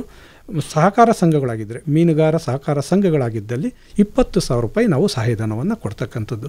ಅವರು ಖರೀದಿ ಮಾಡಿರ್ತಕ್ಕಂಥ ಮೀನು ಮರಿಗಳಿಗೆ ಜಲ ವಿಸ್ತರಣೆಗೆ ಅನುಗುಣವಾಗಿ ಇದು ಕೊಡ್ತಕ್ಕಂಥ ಒಂದು ರಾಜ್ಯ ವಲಯ ಯೋಜನೆ. ಅದಲ್ಲದೆ ಕೆರೆ ಮತ್ತು ಜಲಾಶಯಗಳಲ್ಲಿ ಕೆರೆ ಅಂಚಿನಲ್ಲಿ ಮೀನು ಮರಿ ಪಾಲನೆ ಮಾಡಲಿಕ್ಕೆ ಕೆರೆ ಅಂಚಿನಲ್ಲಿ ಕೊಳ ನಿರ್ಮಾಣ ಮಾಡ್ತಕ್ಕಂಥ ಒಂದು ಯೋಜನೆ ಇದೆ. ಸೊ ಈಗ ಏನು ನಮ್ಮಲ್ಲಿ ಮೀನು ಮರಿ ಉತ್ಪಾದನಾ ಕೇಂದ್ರಗಳಿಂದ ಅಲ್ಲಿಂದ ಖರೀದಿ ಮಾಡಿಕೊಂಡು ಇವ್ರು ಬಂದು ಕೆರೆಗಳಲ್ಲಿ ಒಂದು ಸ್ಟಾಕ್ ಮಾಡಬೇಕು. ಅದರ ಬದಲಾಗಿ ಇವರೇ ಕೆರೆ ಅಂಚಿನಲ್ಲಿ ಒಂದು ಕೊಳವನ್ನು ನಿರ್ಮಾಣವನ್ನು ಮಾಡಿದ್ದೇ ಆದಲ್ಲಿ ಅಲ್ಲಿಗೆ ಸ್ಪಾನ್ ಮೀನುಮರಿಗಳನ್ನು ಅಂದರೆ 5 ದಿನದ ಮೀನುಮರಿಗಳನ್ನು ತಂದು ಸಾಕಾಣಿಕೆಯನ್ನು ಮಾಡಿ ಅಲ್ಲೇ 35ರಿಂದ 40 ದಿನಗಳವರೆಗೆ ಸಾಕಾಣಿಕೆಯನ್ನು ಮಾಡಿ ಕೆರೆಗೆ ಅಲ್ಲಿನೇ ಬಿಟ್ಕೊಳ್ತಕ್ಕಂಥ ಒಂದು ಯೋಜನೆ. ಸೊ ಇದರಿಂದ ಏನು ನಮಗೆ ಉಳಿತಾಯ ಆಗ್ತದೆ ಅಂದರೆ ಸಾಗಾಣಿಕೆ ವೆಚ್ಚ ಉಳಿತದೆ ಮತ್ತು ಇವರಿಗೆ ಬೇಕಾದಂಥ ಸೈಜನ್ನು ಈಗ ಬೆರಳು ಗಾತ್ರದ ಮೀನುಮರಿಗಳನ್ನು 40ರಿಂದ 45 ದಿನಗಳವರೆಗೆ ಇಲ್ಲಿ ಸಾಕಾಣಿಕೆಯನ್ನು ಮಾಡಬಹುದು. ನಮ್ಮಲ್ಲಿ ಮೀನುಮರಿ ಉತ್ಪಾದನಾ ಕೇಂದ್ರಗಳಲ್ಲಿ 30 ದಿನ ಆಗಿದ ಮೇಲೆ ನಾವು ಬಿತ್ತನೆ ಮೀನುಮರಿಗಳು ಅಂತಂದೇಳಿ ವಿತರಣೆಯನ್ನು ಮಾಡ್ತೀವಿ. ಆಗ ಅದಕ್ಕಿಂತ ಹೆಚ್ಚಿನ ಸೈಜನ್ನು ಅಂದರೆ ಬೆರಳು ಗಾತ್ರದ ಮರಿಗಳನ್ನು ಇಲ್ಲಿ ಸಾಕಾಣಿಕೆ ಮಾಡಲಿಕ್ಕೆ ಅನುಕೂಲ ಆಗ್ತದೆ. ಇದಕ್ಕೆ 1 ಹೆಕ್ಟೇರಿಗೆ 2,50,000 ರೂಪಾಯಿ ನಾವು ಸಹಾಯಧನವನ್ನು ಕೊಡ್ತಕ್ಕಂಥ ಒಂದು ರಾಜ್ಯ ವಲಯ ಯೋಜನೆಯಾಗಿರ್ತದೆ. ಅದೇ ರೀತಿಯಲ್ಲಿ ಯಾರೆಲ್ಲ ಕೆರೆ ತಗೊಂಡಿರ್ತಾರೆ ಅಂಥವರಿಗೆ ಒಳನಾಡು ಮೀನುಗಾರರಿಗೆ ಸಲಕರಣೆ ಕಿಟ್ ಕೊಡ್ತಕ್ಕಂಥದ್ದು ಇದು ಜಿಲ್ಲಾ ಪಂಚಾಯತ್ ಯೋಜನೆಯಲ್ಲೂ ಕೂಡ ಇದೆ ಮತ್ತು ಇದು ರಾಜ್ಯ ವಲಯ ಯೋಜನೆಯಲ್ಲೂ ಕೂಡ ಇದೆ. ನಾವು ಜಿಲ್ಲಾ ಪಂಚಾಯತ್ ಯೋಜನೆಯಲ್ಲಿ ಏನು ಮಾಡ್ತೀವಿ ಅಂದರೆ ಪರಿಶಿಷ್ಟ ಜಾತಿ ಪರಿಶಿಷ್ಟ ಪಂಗಡದವರಿಗೆ ಮಾತ್ರ ನಾವು ಕೊಡ್ತೀವಿ. ಇದರಲ್ಲಿ ಸಾಮಾನ್ಯ ವರ್ಗದವರು ಕೂಡ ತಗೊಳ್ಳಿಕ್ಕೆ ಅವಕಾಶ ಇದೆ. ಒಬ್ಬ ವ್ಯಕ್ತಿಗೆ 10,000 ರೂಪಾಯಿ ಮೌಲ್ಯದ ಮೀನು ಹಿಡುವಳಿ ಸಲಕರಣೆ ಅಂತಂದರೆ ಅವರು ಬಲೆ ಆಗಿರ್ಬೋದು, ಬೋಟ್ ಆಗ್ಬೋದು, ಯಾವುದೇ ಒಂದು ಮೀನು ಹಿಡುವಳಿ ಮಾಡ್ತಕ್ಕಂಥ ಸಾಮಗ್ರಿ ಅವರಿಗೆ ಇಚ್ಛೆಗೆ ಅನುಗುಣವಾಗಿ ಅವರಿಗೆ ಯಾವುದು ಆಸಕ್ತಿ ಇದೆ, ಯಾವುದು ಅವಶ್ಯಕತೆ ಇದೆ ಅಂಥ ಪದಾರ್ಥವನ್ನು ಕೊಡ್ತಕ್ಕಂಥ ಒಂದು ಈ ಯೋಜನೆ ಆಗಿರ್ತದೆ. ಸೊ ಇನ್ನೊಂದು ನಮ್ಮಲ್ಲಿ ಮೀನು ಮಾರಾಟ ಮಾಡ್ತಕ್ಕಂಥದ್ದಕ್ಕೆ ಕೂಡ ನಾವು ಸಹಾಯಧನ ಕೊಡ್ತೀವಿ. ಸೊ ಇದೆಲ್ಲ ಆಗಿದ್ಮೇಲೆ ಮೀನುಗಾರರಿಗೆ ಒಂದು ವಸತಿ ಯೋಜನೆ ಅಂತ ಮತ್ಸ್ಯಾಶ್ರಯ ಯೋಜನೆ. ಅವರಿಗೆ ಮತ್ಸ್ಯಾಶ್ರಯ ಯೋಜನೆ ಅಂತಂದರೆ ಯಾವುದೇ ಗ್ರಾಮ ಪಂಚಾಯಿತಿಯಲ್ಲಿ ಆಗಲಿ ಇತರೆ ಯಾವುದೇ ಯೋಜನೆಯಲ್ಲಿ ಯಾವುದೇ ರೀತಿಯಾದಂಥ ವಸತಿಯನ್ನು ಪಡೆದೇ ಇದ್ದರೆ ನಮ್ಮಲ್ಲಿ ಮತ್ಸ್ಯಾಶ್ರಯ ಯೋಜನೆಯಡಿ ನಾವು ಅವರಿಗೆ ಒಂದು ಮನೆ ಕಟ್ಕೊಳ್ಳಿಕ್ಕೆ ಅವಕಾಶವನ್ನು ಕೊಡ್ತೀವಿ. ಅವರ ಹೆಸರಲ್ಲಿ ಜಾಗ ಇರಬೇಕು, ಡಿಮ್ಯಾಂಡ್ ಇರಬೇಕು, ದಾಖಲಾತಿಗಳು ಇರಬೇಕು. ಅಂಥದಕ್ಕೆ ಈಗ ನಾವು ಪರಿಶಿಷ್ಟ ಜಾತಿ ಪರಿಶಿಷ್ಟ ಪಂಗಡದವರಿಗೆ 1,75,000 ರೂಪಾಯಿ ಸಹಾಯಧನವನ್ನು ಕೊಡ್ತೀವಿ. ಸಾಮಾನ್ಯ ವರ್ಗದವರಿಗಾದರೆ 1,20,000 ರೂಪಾಯಿ ನಾವು ಸಹಾಯಧನವನ್ನು ಕೊಡ್ತಕ್ಕಂಥ ಒಂದು ಯೋಜನೆ ಆಗಿರ್ತದೆ. ಇದಲ್ಲದೆ ನಾವು ರಾಜ್ಯ ವಲಯ ಯೋಜನೆಯಲ್ಲಿ ಮೀನುಗಾರರ ಸಂಕಷ್ಟ ಪರಿಹಾರ ನಿಧಿ ಅಂತ ಇದೆ. ಸೊ ಮೀನು ಹಿಡಿಯುವಾಗ ಅಥವಾ ಏನಾದರೂ ಹೆಚ್ಚು ಕಡಿಮೆ ಆಗಿಬಿಟ್ಟು ನೀರಲ್ಲಿ ಮುಳುಗಿ ಬಲೆಯಲ್ಲಿ ಸಿಕ್ಕಾಕ್ಕೊಂಡು ಮೃತಪಟ್ಟಿದ್ದೇ ಆದಲ್ಲಿ ಅಂಥ ವ್ಯಕ್ತಿಗೆ ನಾವು ಸಂಕಷ್ಟ ಪರಿಹಾರ ನಿಧಿ ಯೋಜನೆಯಡಿ 6 ಲಕ್ಷ ರೂಪಾಯಿ ಸಹಾಯಧನವನ್ನು ವಾರಸುದಾರರಿಗೆ ಕೊಡ್ತಕ್ಕಂಥ ಒಂದು ಯೋಜನೆ ಇದೆ. ಅವರೇನಾದರೂ ಮೀನು ಹಿಡಿತಾ ಇರ್ತಕ್ಕಂಥ ಸಂದರ್ಭದಲ್ಲಿ ಶಾಶ್ವತವಾದಂಥ ಅಂಗವಿಕಲತೆಯನ್ನು ಅನುಭವಿಸಿದಲ್ಲಿ 3 ಲಕ್ಷ ರೂಪಾಯಿಗಳನ್ನು ಕೊಡ್ತಕ್ಕಂಥದ್ದು. ಏನಾದರೂ ಭಾಗಶಃ ಅಂಗವಿಕಲರಾದರೆ 1,50,000 ರೂಪಾಯಿ ನಾವು ಕೊಡ್ತಕ್ಕಂಥದ್ದು. ಮತ್ತು ಏನಾದರೂ ಚಿಕಿತ್ಸೆಗೆ ವೈದ್ಯಕೀಯ ವೆಚ್ಚ ಅಂತಂದರೆ 1 ಲಕ್ಷ ರೂಪಾಯಿ ಕೊಡ್ತಕ್ಕಂಥ ಈ ಒಂದು ಸಂಕಷ್ಟ ಪರಿಹಾರ ನಿಧಿ ಇರ್ತಕ್ಕಂಥ ಯೋಜನೆ ಕೂಡ ಇದೆ. ಇದಲ್ಲದೆ ಈಗ ನಾವು ರಾಜ್ಯ ವಲಯ ಯೋಜನೆಯಲ್ಲಿ ಕಿಸಾನ್ ಕ್ರೆಡಿಟ್ ಕಾರ್ಡ್ KCC ಅಂತ ನಾವು ಹೇಳ್ತೀವಿ. ಇದು ಏನಂತಂದರೆ ಮೀನು ಹಿಡಿದು ಮಾರಾಟ ಮಾಡಲಿಕ್ಕೆ ಬೇಕಾದಂಥ ಸಲಕರಣೆಗಳನ್ನು ಕೊಂಡ್ಕೊಳ್ಳಿಕ್ಕೆ ಮತ್ತು ಮೀನು ಮಾರಾಟ ಮಾಡ್ತಕ್ಕಂಥ ಸಾಮಗ್ರಿಗಳನ್ನು ಕೊಂಡ್ಕೊಳ್ಳಿಕ್ಕೆ ವಾಹನ ಇರ್ಬೋದು ಮತ್ತೊಂದಿರ್ಬೋದು ಅಂಥದಕ್ಕೆಲ್ಲ ನಾವು ಅಲ್ಪಾವಧಿ ಸಾಲವಾಗಿ 2 ಲಕ್ಷ ರೂಪಾಯಿವರೆಗೆ ನಾವು ಸಾಲವನ್ನು ಕೊಡ್ತಕ್ಕಂಥದ್ದು. 2 ಲಕ್ಷ ರೂಪಾಯಿವರೆಗೆ ಸಾಲ ಕೊಡ್ತಕ್ಕಂಥ ಒಂದು ಈ ಯೋಜನೆ ಕಿಸಾನ್ ಕ್ರೆಡಿಟ್ ಕಾರ್ಡ್. ಇದನ್ನು ಕೂಡ ಈಗ ನಮ್ಮ ಮೀನುಗಾರರು ಮೀನು ಕೃಷಿಕರು ಇದನ್ನು ಉಪಯೋಗಿಸ್ಕೊಳ್ಬೋದು ಸರ್. ಇದಲ್ಲದೆ ಈಗ ನಮ್ಮಲ್ಲಿ ಪ್ರಧಾನಮಂತ್ರಿ ಮತ್ಸ್ಯ ಸಂಪದ ಯೋಜನಾ ಅಂತಕ್ಕಂಥದ್ದು ನಮ್ಮಲ್ಲಿ ಕೇಂದ್ರ ವಲಯ, ಇದು ಕೇಂದ್ರ ಪುರಸ್ಕೃತ ಯೋಜನೆಗಳು ಇದ್ದಾವೆ. ಈ ಕೇಂದ್ರ ಪುರಸ್ಕೃತ ಯೋಜನೆಗಳಲ್ಲಿ ನಾವು ಈಗಾಗಲೇ ಹೇಳಿದಂತೆ ನಮ್ಮ ರಾಜ್ಯ ವಲಯ ಯೋಜನೆಯಲ್ಲಿ ಇರ್ತಕ್ಕಂಥ ಯೋಜನೆಯಾಗಿರ್ತಕ್ಕಂಥದ್ರಲ್ಲಿ ಮೀನುಮರಿ ಪಾಲನೆ ಕೊಳಗಳನ್ನು ನಿರ್ಮಾಣ ಮಾಡ್ತಕ್ಕಂಥದ್ದಕ್ಕೆ ಮತ್ತು ಮೀನು ಕೃಷಿ ಕೊಳಗಳನ್ನ ನಿರ್ಮಾಣ ಮಾಡಿಕೊಳ್ತಕ್ಕಂಥದ್ದಕ್ಕೆ 7 ಲಕ್ಷ ರೂಪಾಯಿ ಘಟಕ ವೆಚ್ಚ 1 ಹೆಕ್ಟೇರ್ಗೆ. ಇದು SC ST ಮತ್ತು ಮಹಿಳೆಯರಿಗೆ 60% ಸಹಾಯಧನ ಇರ್ತದೆ, ಮತ್ತು ಸಾಮಾನ್ಯ ವರ್ಗದವರಿಗೆ 40% ಸಹಾಯಧನ ಇರ್ತಕ್ಕಂಥ ಒಂದು ಯೋಜನೆ ಆಗಿರ್ತದೆ. ಇದು ಅವರ ಸ್ವಂತ ಜಮೀನಿನಲ್ಲಿ ಮೀನಿನ ಉತ್ಪಾದನೆಯನ್ನು ಹೆಚ್ಚಿಸಿಕೊಳ್ಳಲಿಕ್ಕೆ ಒಂದು ಸಹಕಾರಿಯಾಗಿ ಬಳಸ್ಕೊಳ್ಬೋದಾಗಿರ್ತದೆ. ಅದೇ ರೀತಿಯಲ್ಲಿ ಒಳನಾಡಿನಲ್ಲಿ ಬಯೋಫ್ಲಾಕ್ ಕೊಳಗಳನ್ನು ನಿರ್ಮಾಣ ಮಾಡ್ತಕ್ಕಂಥದ್ದು. ಅಂದರೆ ಘಟಕ ವೆಚ್ಚ ಅದು ಹೂಡಿಕೆ ವೆಚ್ಚ ಸೇರಿ 14 ಲಕ್ಷ ರೂಪಾಯಿ ಇರ್ತದೆ. ಸೊ ಸಾಮಾನ್ಯ ವರ್ಗದವರಿಗಾದರೆ 5,60,000 ರೂಪಾಯಿ ಸಹಾಯಧನ ಕೊಡ್ತಕ್ಕಂಥದ್ದು. SC ST ಮತ್ತು ಮಹಿಳೆಯರಿಗಾದರೆ 8,40,000 ರೂಪಾಯಿ ಕೊಡ್ತಕ್ಕಂಥದ್ದು. ಇದು 1/4 ಎಕರೆನಲ್ಲಿ 0.1 ಹೆಕ್ಟೇರಲ್ಲಿ ಅವರು ನಿರ್ಮಾಣ ಮಾಡ್ತಕ್ಕಂಥ ಒಂದು ಯೋಜನೆ ಆಗಿರ್ತದೆ. ಇದೆಲ್ಲ ಏನಂದರೆ ಮೀನು ಉತ್ಪಾದನೆಯನ್ನು ಹೆಚ್ಚಿಸಲಿಕ್ಕೆ ಇರತಕ್ಕಂಥ ಒಂದು ಯೋಜನೆಗಳು. ಇದರಲ್ಲಿ ಹೆಚ್ಚಿನ ಒಂದು ತಂತ್ರಜ್ಞಾನವನ್ನು ಅಳವಡಿಸಿಕೊಂಡು ಮಾಡ್ತಕ್ಕಂಥದ್ದು ಒಂದು ಸ್ಮಾಲ್ RAS ಅಂತಂದೇಳಿ RAS ಸಿಸ್ಟಮಲ್ಲಿ ಕೂಡ ನಾವು ಈ ಒಂದು ಮೀನು ಉತ್ಪಾದನೆಯನ್ನು ಮಾಡ್ಬೋದಾಗಿರ್ತದೆ. ಏನು ಸರ್ ಹಾಗಂದರೆ? ಅಂದರೆ ರೀಸರ್ಕ್ಯುಲೇಟರಿ ಅಕ್ವಾಕಲ್ಚರ್ ಸಿಸ್ಟಮ್ ಅಂತಂದೇಳಿ, ಅಂದರೆ ಹೆಚ್ಚಿನ ಒಂದು ಅಗತ್ಯತೆ ಇಲ್ಲ ಇದಕ್ಕೆ ಜಮೀನು ಅಥವಾ ಭೂಮಿ. ಏನು ಸರ್ಕ್ಯುಲರ್ ಟೈಪಲ್ಲಿ ನಾವು ಈ ಒಂದು ಕೊಳಗಳನ್ನು ನಿರ್ಮಾಣವನ್ನು ಮಾಡಿಕೊಂಡು ಐರನ್ ರಾಡ್ಗಳನ್ನು ಎಲ್ಲ ಬಳಸಿ ಅದನ್ನು ನಾವು ಈ ರೀತಿಯಾಗಿ ಸರ್ಕ್ಯುಲರ್ ಸಿಸ್ಟಮಲ್ಲಿ ಮಾಡಿಕೊಂಡು ಟಾರ್ಪಲ್ ಹಾಕಿ ಅದೇ ನೀರನ್ನು ನಾವು ಸರ್ಕ್ಯುಲೇಷನ್ ಮಾಡ್ತಕ್ಕಂಥದ್ದು. ಸೊ ಆ ಒಂದು ಯೋಜನೆ ಕೂಡ ನಮ್ಮಲ್ಲಿ ಇರತಕ್ಕಂಥದ್ದು. ಇದಕ್ಕೆ 7.5 ಲಕ್ಷ ರೂಪಾಯಿ ಘಟಕ ವೆಚ್ಚ ಆಗ್ತದೆ. ಅಂತಂದರೆ ಅವರು 1.5 ಮೀಟರ್ ಎತ್ತರದ 4 ಮೀಟರ್ ಡಯಾ ಇರಬೇಕು. ಅಂಥದ್ದು 7 ಟ್ಯಾಂಕ್ಗಳನ್ನು ಮಾಡ್ಕೊಳ್ಬೇಕಾಗ್ತದೆ. ಸೊ ಅದಕ್ಕೆ ನಾವು ಸಾಮಾನ್ಯ ವರ್ಗದವರಿಗಾದರೆ 3 ಲಕ್ಷ ರೂಪಾಯಿ, SC ST ಮತ್ತು ಮಹಿಳೆಯರಿಗಾದರೆ 4,50,000 ರೂಪಾಯಿ ಸಹಾಯಧನ ಬರ್ತಕ್ಕಂಥದ್ದು. ಇದು ಒಂದು ಇತ್ತೀಚಿನ ತಳಿಗಳಾಗಿರ್ತಕ್ಕಂಥ ತಿಲಾಪಿಯಾ ಇರ್ಬೋದು, ಮರಲ್ ಇರ್ಬೋದು, ಇಂಥ ತಳಿಗಳನ್ನು ಈ ಒಂದು RAS ಸಿಸ್ಟಮು, ಬಯೋಫ್ಲಾಕ್ ಸಿಸ್ಟಮು ಇದರಲ್ಲಿ ಬೆಳವಣಿಗೆಯನ್ನು ಮಾಡ್ಬೋದಾಗಿರ್ತದೆ. ಸೊ ಏನು ನಮ್ಮ ಸ್ವಂತ ಜಮೀನಿನಲ್ಲಿ 1 ಎಕರೆ ನಾವು ಕೊಳವನ್ನು ನಿರ್ಮಾಣ ಮಾಡ್ತಕ್ಕಂಥ ಈ ಯೋಜನೆಯಲ್ಲಿ ಕಾಟ್ಲ, ರೋಹು, ಮೃಗಾಲ್ ಮತ್ತು ಸಾಮಾನ್ಯ ಗೆಂಡೆ, ಹುಲ್ಲುಗೆಂಡೆ ಈ ಥರವಾದಂಥ ಮೀನುಗಳನ್ನು ನಾವು ಸಾಕಾಣಿಕೆಯನ್ನು ಮಾಡ್ಬೋದಾಗಿರ್ತದೆ. ಇದಲ್ಲದೆ ಈಗ ನಾವು ಮೂಲಭೂತ ಸೌಕರ್ಯ ಮತ್ತು ಹಿಡುವಳಿ ನಂತರದ ಚಟುವಟಿಕೆಗಳು, ಈಗ ಇಲ್ಲಿವರೆಗೆ ಮೀನು ಉತ್ಪಾದನೆಯನ್ನು ನಾವು ಯಾವ ರೀತಿ ಮಾಡ್ಬೋದು ನಮ್ಮ ಸ್ವಂತ ಜಮೀನಿನಲ್ಲಿ ಅಂತಕ್ಕಂಥದ್ರ ಬಗ್ಗೆ ಸಹಾಯಧನ ಎಷ್ಟಿದೆ ಅಂತಂದೇಳಿ ನಾವು ಹೇಳ್ತಾ ಬಂದ್ವಿ. ಹಿಡಿದ ನಂತರದಲ್ಲಿ ಅದನ್ನ ಮಾರುಕಟ್ಟೆಗೆ ಸಾಗಾಣಿಕೆಯನ್ನು ಮಾಡಬೇಕು ಅಂತಾದರೆ ಈಗ ಕನಿಷ್ಠ ಒಂದು ಶಾಖ ನಿರೋಧಕ ವಾಹನ, ಅಂದರೆ ಅದು 6 ಟನ್ನಿಗಿಂತ ಹೆಚ್ಚು ಕೆಪಾಸಿಟಿ ಇರತಕ್ಕಂಥ ಒಂದು ವಾಹನವನ್ನು ಅವರು ಖರೀದಿ ಮಾಡಿದ್ದೇ ಆದಲ್ಲಿ ಅದರ ಘಟಕ ವೆಚ್ಚ 20 ಲಕ್ಷ ರೂಪಾಯಿ ಇದೆ. ಅದು ಸಾಮಾನ್ಯ ವರ್ಗದವರಿಗಾದರೆ 8 ಲಕ್ಷ ರೂಪಾಯಿ, SC ST ಮಹಿಳೆಯರಿಗಾದರೆ 12 ಲಕ್ಷ ರೂಪಾಯಿ ಸಹಾಯಧನವನ್ನು ಕೊಡ್ತಕ್ಕಂಥದ್ದಿದೆ. ಅದೇ ರೀತಿಯಲ್ಲಿ ಐಸ್ ಬಾಕ್ಸ್ನೊಂದಿಗೆ ಮೋಟರ್ ಸೈಕಲ್ನ ಖರೀದಿ ಮಾಡಿದ್ದೇ ಆದಲ್ಲಿ 75,000 ರೂಪಾಯಿ ಇದಕ್ಕೆ ಘಟಕ ವೆಚ್ಚ ಇದೆ. ಸಾಮಾನ್ಯ ವರ್ಗದವರಿಗೆ 30,000 ರೂಪಾಯಿ, 45,000 ರೂಪಾಯಿ SC ST ಮತ್ತು ಮಹಿಳೆಯರಿಗೆ ಇದೆ. ಸೊ ಇದೇ ರೀತಿಯಲ್ಲಿ ಹೆಚ್ಚು ಮೀನು ಉತ್ಪಾದನೆಯಾಗಿ ಹಿಡುವಳಿಯಾಗಿ ಸಾಗಾಣಿಕೆಯನ್ನು ಆದಮೇಲೆ ನಾವೇನಾದರೂ ಅದನ್ನು ಸ್ಟೋರೇಜ್ ಮಾಡಬೇಕು ಅಂತಾದರೆ ಶೈತ್ಯಾಗಾರಗಳು ಬೇಕಾಗ್ತದೆ. ಅದಕ್ಕೆ ಮೂಲಭೂತವಾದಂಥ ಸೌಕರ್ಯವನ್ನು ನಾವು ಕಲ್ಪಿಸಬೇಕಾಗ್ತದೆ. ಸೊ ಆ ಒಂದು ನಿಟ್ಟಿನಲ್ಲಿ ಕನಿಷ್ಠ ಒಂದು 10 ಟನ್ ಸಂಗ್ರಹ ಸಾಮರ್ಥ್ಯ ಇರತಕ್ಕಂಥ ಒಂದು ಐಸ್ ಪ್ಲಾಂಟನ್ನು ಮಾಡ್ತೀನಿ ಅಂತಂದರೆ, ಕೋಲ್ಡ್ ಸ್ಟೋರೇಜನ್ನು ಮಾಡ್ತೀನಿ ಅಂದರೆ ಅದಕ್ಕೆ ಘಟಕ ವೆಚ್ಚ 40 ಲಕ್ಷ ರೂಪಾಯಿ ಇರ್ತದೆ. ಅದು ಸಾಮಾನ್ಯ ವರ್ಗದವರಿಗೆ 16 ಲಕ್ಷ ರೂಪಾಯಿ ಸಹಾಯಧನ ಸಿಗ್ತದೆ. SC ST ಮತ್ತು ಮಹಿಳೆಯರಿಗಾದರೆ 24 ಲಕ್ಷ ರೂಪಾಯಿ ಸಹಾಯಧನವನ್ನು ನಾವು ಕೊಡ್ತಕ್ಕಂಥ ಇದು ಒಂದು ಕೇಂದ್ರ ಪುರಸ್ಕೃತ ಯೋಜನೆ ಇದೆ. ಅಂತಂದರೆ ಈಗ ನಮ್ಮಲ್ಲಿ ಸರ್ ಈಗ ಹಿಡುವಳಿನಂತ ಅಂದರೆ ಮೀನು ಸಾಕಾಣಿಕೆ ಮಾಡೋದರಿಂದ ಇರೋದು, ಮಾಡುವಾಗ ಅವರಿಗೆ ಏನು ಮೀನು ಮರಿ ಬಿತ್ತನೆಗೆ ಸಹಾಯಧನ ಕೊಡ್ತೀವಿ, ಬೆಳೆದಂಥ ಆದಮೇಲೆ ಮೀನು ಹಿಡುವಳಿಗೆ ಒಂದು ಸಲಕರಣೆ ಸಾಮಗ್ರಿಗಳಿಗೆ ಸಹಾಯಧನ ಕೊಡ್ತೀವಿ, ಹಿಡಿದ ನಂತರ ಸಾಗಾಣಿಕೆ ಮಾಡಬೇಕು, ಯಾವುದಾದ್ರೂ ಒಂದು ದ್ವಿಚಕ್ರ ವಾಹನ, ತ್ರಿಚಕ್ರ ವಾಹನ, 4 ಚಕ್ರದ ವಾಹನ ಅದಕ್ಕೂ ಸಹಾಯಧನ ಕೊಡ್ತೀವಿ. ಹಿಡಿದಾದ ನಂತರ ತಗೊಂಡೋಗಿ ಒಂದು ಕೋಲ್ಡ್ ಸ್ಟೋರೇಜಲ್ಲಿ ಸ್ಟಾಕ್ ಮಾಡಬೇಕು, ಸ್ಟೋರ್ ಮಾಡಬೇಕು, ಅದಕ್ಕೂ ಸಹಾಯಧನ ಕೊಡ್ತೀವಿ. ಹಿಡಿದಾದು ಇದನ್ನು ಮಾರಾಟ ಎಲ್ಲ ಮಾಡಬೇಕು ಅಂತಂದರೆ ಮಾರಾಟ ಮಳಿಗೆಗೂ ಕೂಡ ನಾವು ಸಹಾಯಧನ ಕೊಡ್ತಕ್ಕಂಥದ್ದು. ಇದೆಲ್ಲ ಮಾಡಿದ ಮೇಲೆ ಆ ಒಂದು ಮೀನು ಕೃಷಿಕ ಮನೆಗೆ ಹೋಗಿ ನೆಮ್ಮದಿಯಾಗಿ ಮಲಗಬೇಕು ಅಂತಂದರೆ ಈ ಒಂದು ಮತ್ಸ್ಯಾಶ್ರಯ ಯೋಜನೆಯಲ್ಲಿ ಕೂಡ ಅವರಿಗೆ ಮನೆಯನ್ನು ಕೊಡ್ತಕ್ಕಂಥದ್ದು. ಅಂದರೆ ಸ್ಟಾರ್ಟಿಂಗಿಂದ ಹಿಡಿದು ಮಲಗುವ ತನಕ ನಾವು ಎಲ್ಲ ರೀತಿಯಾದಂಥ ಸಹಾಯಧನ ಕೊಡ್ತಕ್ಕಂಥ ಯೋಜನೆಗಳು ನಮ್ಮ ಮೀನುಗಾರಿಕೆ ಇಲಾಖೆಯಲ್ಲಿ ಇದ್ದಾವೆ ಸರ್. ಮಂಜುನಾಥ್ ಅವರೇ, ನಿಮ್ಮ ಇಲಾಖೆಯ ಸೌಲಭ್ಯವನ್ನು ಪಡಿಬೇಕು ಅಂತಾದರೆ ನಿಮ್ಮ ಇಲಾಖೆ ಸ್ಟ್ರಕ್ಚರ್ ಏನು? ಈಗ ಜಿಲ್ಲಾ ಮಟ್ಟದಲ್ಲಿ ಯಾರಿರ್ತೀರಿ, ತಾಲೂಕು ಮಟ್ಟದಲ್ಲಿ ಯಾರಿರ್ತೀರಿ, ಹೋಬಳಿ ಮಟ್ಟದಲ್ಲಿ ಯಾರಿರ್ತೀರಿ, ಯಾರನ್ನು ಸಂಪರ್ಕ ಮಾಡಬೇಕು? ಸರ್ ಈಗ ನಮ್ಮದು ಮೊದಲನೇದಾಗಿ ತಾಲೂಕು ಮಟ್ಟದಿಂದ ಸ್ಟಾರ್ಟ್ ಆಗ್ತದೆ. ಮೀನುಗಾರಿಕೆ ಸಹಾಯಕ ನಿರ್ದೇಶಕರು ಅಂತಂದೇಳಿ ಪ್ರತಿಯೊಂದು ತಾಲೂಕಲ್ಲೂ ಇದ್ದಾರೆ. ಈಗ ನಮಗೆ ಹೊಸ 2 ತಾಲೂಕು ಆಗಿರೋದ್ರಲ್ಲಿ ಹೊಸ ಕಚೇರಿಗಳು ಬಂದಿಲ್ಲ. 7 ತಾಲೂಕು ಏನಿದ್ದಾವೆ 7 ತಾಲೂಕಿನಲ್ಲೂ ಕೂಡ ಮೀನುಗಾರಿಕೆ ಸಹಾಯಕ ನಿರ್ದೇಶಕರು ಇರ್ತಾರೆ.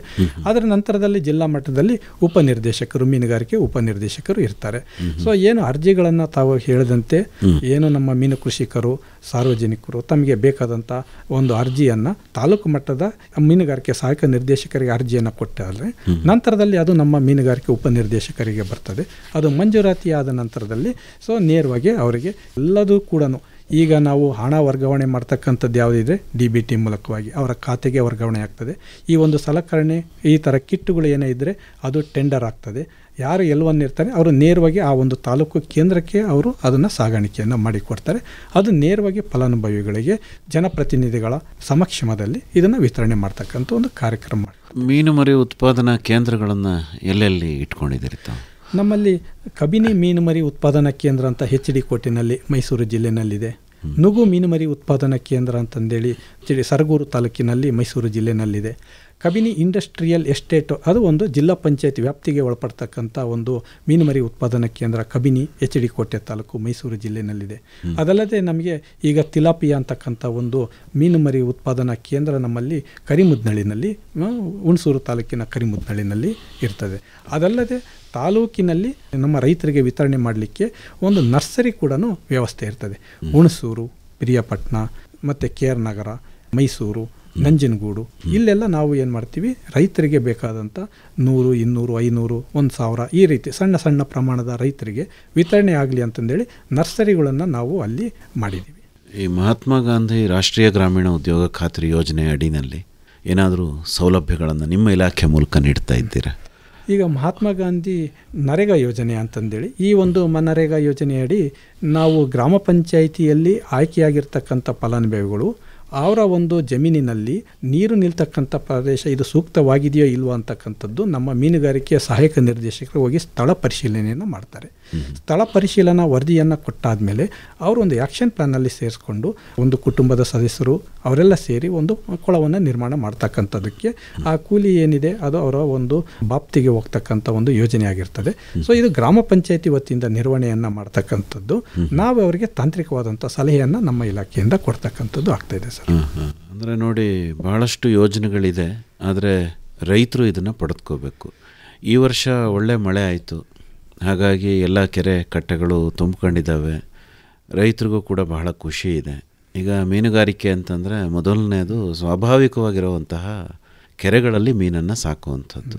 ಈಗ ಅದರ ಒಂದು ಪ್ರೊಸೀಜರ್ ಏನು ಮಂಜುನಾಥ್ ಅವರೇ? ಯಾವ ರೀತಿ ಕೆರೆಗಳ ಒಂದು ಗುತ್ತಿಗೆನ ತಗೋಬೇಕು, ಮತ್ತು ಮೀನು ಮರಿನ ಯಾವ ಥರ ಬಿಟ್ಕೋಬೇಕು, ಸಾಕಣೆ ಯಾವ ರೀತಿ ಮಾಡಬೇಕು?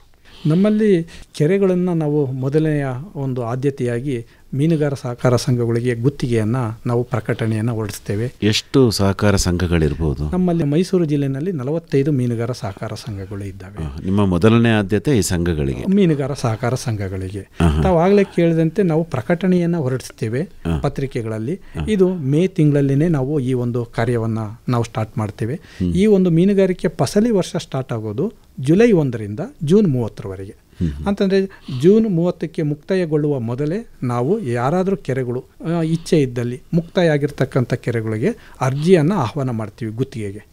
ಯಾರು ಗುತ್ತಿಗೆಗೆ ಆ ಒಂದು ಕೆರೆಗೆ ಅರ್ಜಿ ಸಲ್ಲಿಸಲಿಲ್ಲ ಅಂತಂದರೆ ನಂತರದಲ್ಲಿ ಜೂನ್ ತಿಂಗಳಲ್ಲಿ ನಾವು ಈ ಟೆಂಡರ್ನ ಮಾಡ್ತೀವಿ.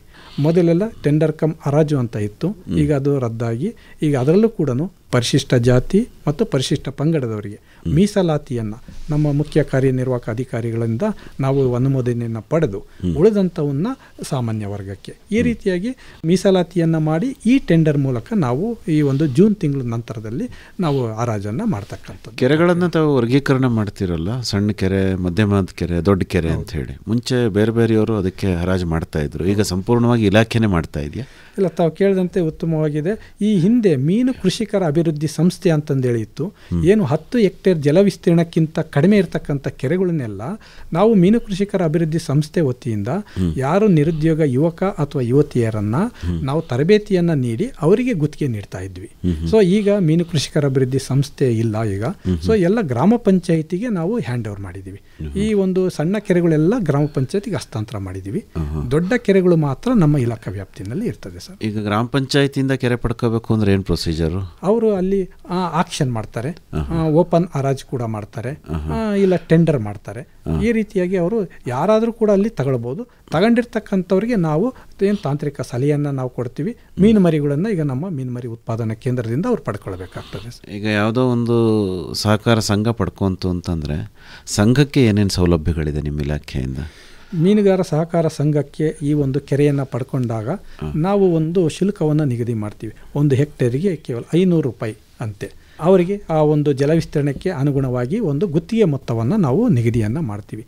ಅಥವಾ ಕಳೆದ ಹಿಂದಿನ ವರ್ಷಗಳ ಸರಾಸರಿಯ 50% ನಾವು ಈ ಒಂದು ಗುತ್ತಿಗೆ ಮೊತ್ತವನ್ನು ಮಾತ್ರ. ಅವಧಿ ಎಷ್ಟಿರುತ್ತೆ ಗುತ್ತಿಗೆ? ಅದು 5 ವರ್ಷ ಗುತ್ತಿಗೆ ಅವಧಿ ಇರ್ತದೆ. ಪ್ರತಿ ವರ್ಷ ಮೊದಲನೇ ವರ್ಷ ಆದ ನಂತರ 2ನೇ ವರ್ಷಕ್ಕೆ ನವೀಕರಣ ಮಾಡ್ಕೋಬೇಕಾದ್ರೆ ಹಿಂದಿನ ವರ್ಷದ ಗುತ್ತಿಗೆ ಮೊತ್ತದ 5% ಹೆಚ್ಚಿಸಿ ಅವರು 2ನೇ ವರ್ಷಕ್ಕೆ ನವೀಕರಣವನ್ನು ಮಾಡ್ಕೊಳ್ಬೇಕು. 5 ವರ್ಷದವರೆಗೂ ಅವಕಾಶ ಇದೆ. ಹೌದು. ಆಯಿತು. ಶುಲ್ಕ ಸಂಗ್ರಹ ಮಾಡ್ತೀರಿ, ನಿಮ್ಮಿಂದ ಏನು ಸೌಲಭ್ಯ ಅವ್ರಿಗೆ ಸಿಗುತ್ತೆ? ನಂತರದಲ್ಲಿ ಮೀನು ಮರಿಗಳನ್ನು ನಾವು ನಮ್ಮ ಮೀನು ಮರಿ ಉತ್ಪಾದನಾ ಕೇಂದ್ರದಿಂದ ಅವರು ತಗೊಂಡೋಗಿ ಮೀನು ಮರಿಯನ್ನು ದಾಸ್ತಾನು ಮಾಡಿದಾಗ 20,000 ರೂಪಾಯಿ ಆ ಒಂದು ಸಂಘಕ್ಕೆ ನಾವು ಸಹಾಯಧನವಾಗಿ ಕೊಡ್ತೇವೆ. ಮತ್ತು ಮೀನು ಹಿಡುವಳಿ ಮಾಡ್ತಾ ಇರತಕ್ಕಂಥ ಸದಸ್ಯರುಗಳಿಗೆ ಎಷ್ಟು ಜನ ಸದಸ್ಯರಿದ್ದಾರೆ, ನಮ್ಮ ಒಂದು ಗುರಿಗೆ ತಕ್ಕಂತೆ ಬಂದಿರತಕ್ಕಂಥ ಟಾರ್ಗೆಟ್ ಏನಿದೆ ಅದರಲ್ಲಿ 3 ಜನ 4 ಜನ ಅಥವಾ 5 ಜನಕ್ಕೆ ನಾವು ಮೀನು ಹಿಡುವಳಿ ಸಲಕರಣೆಯನ್ನು ನಾವು ಕೊಡ್ತೀವಿ, ಕಿಟ್ಗಳನ್ನು. ನಂತರದಲ್ಲಿ ಅವರು ಕೆರೆ ಅಂಚಿನಲ್ಲಿ ಕೊಳವನ್ನು ನಿರ್ಮಾಣವನ್ನು ಮಾಡಿಕೊಂಡಿದ್ದೆ ಆದಲ್ಲಿ 1 ಎಕರೆಯಷ್ಟು ಅವರು ಮಾಡಿಕೊಂಡ್ರೆ 1 ಲಕ್ಷ ರೂಪಾಯಿ ಸಹಾಯಧನವನ್ನು ಆ ಸಂಘಕ್ಕೆ ನಾವು ಕೊಡ್ತೇವೆ. ಮೀನು ಹಿಡಿಯೋ ಕಿಟ್ ಅಂದ್ರಲ್ಲ, ಏನೇನಿರುತ್ತೆ ಅದರಲ್ಲಿ? ಈಗ ಮೀನು ಹಿಡಿಯೋ ಕಿಟ್ ಅಂತಂದರೆ ಬಲೆ ಇರ್ತದೆ, ಹೆಡ್ ರೋಪು, ಫುಟ್ ರೋಪು, ಮತ್ತು ಸಿಂಕರ್ಸು, ಫ್ಲೋಟ್ಸು. ಅಂದರೆ ಮೀನಿಗೆ ಒಂದು ಹಿಡಿತಕ್ಕಂಥ ಬಲೆಗೆ ಏನೆಲ್ಲ ಬೇಕು ಆ ಎಲ್ಲನೂ ಆ ಒಂದು ಕಿಟ್ ಒಳಗೆ ಇರ್ತಕ್ಕಂಥದ್ದು. ಇಷ್ಟೆಲ್ಲ ಸೌಲಭ್ಯಗಳನ್ನು ನೀವು ಸ್ವಾಭಾವಿಕ ಜಲ ಸಂಗ್ರಹಾಗಾರಗಳಲ್ಲಿ ಮೀನು ಸಾಕಣೆ ಮಾಡೋರಿಗೆ ಕೊಡ್ತೀರಿ? ಹೌದು ಸರ್. ಅಲ್ವೇ? ಖಂಡಿತ.